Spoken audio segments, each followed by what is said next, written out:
Welcome back, everyone. So talking about men and depression, men who are going through depression, men that don't understand depression, just trying to share relatable experiences to empower men and help others understand the men in their life who are going through depression. So in the last video, I shared a story about my son, my youngest son, who about two and a half years ago was going through a really tough time with it.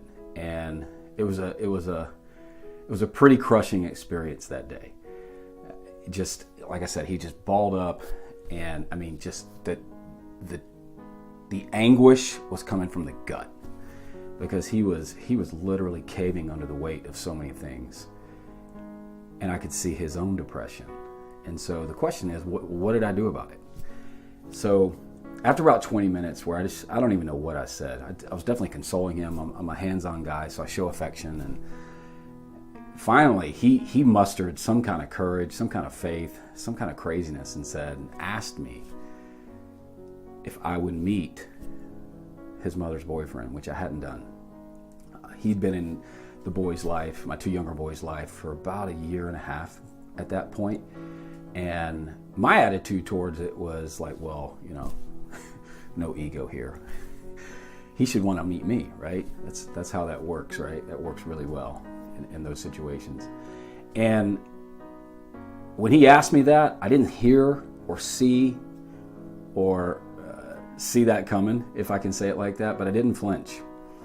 I didn't flinch because at that moment, I was fearless. At that moment, because of what I could see in him, better yet, what I could see at that moment in terms of how I was behaving and dealing with the situation, and how my depression and how I was ignoring it or not facing it or not really understanding it, and all these things. I was afraid of it, and I was ashamed that I was weak.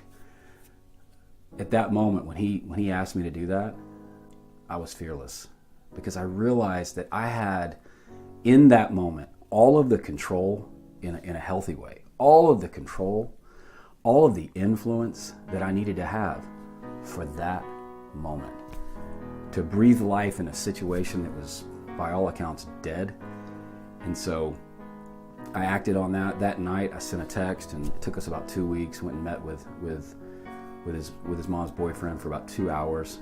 And I'm kind of mixing some topics here, but it's all tied back to, as a parent, right? As a leader, as the authority in the home, how my ignorance, fear, and shame, and my subsequent depression had now been transferred, keyword, transference, transferred into my son's life. And not just him, I have 4 kids, but that's just one story.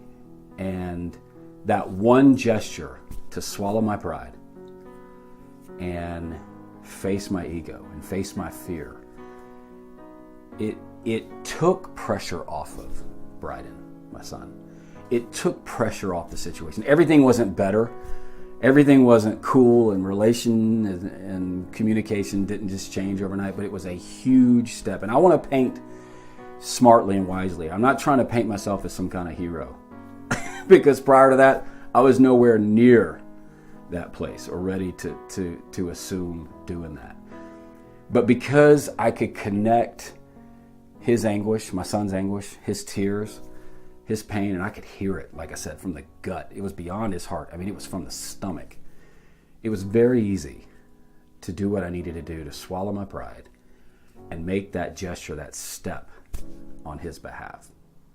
I hope that's been helpful. Kind of wanted to finish that personal story with something actionable that I did, because I really believe that facing things like depression it's not enough just to have information. We have to act on it, on what we know and what we learn, which I'll talk about later in the series. Thanks for your time.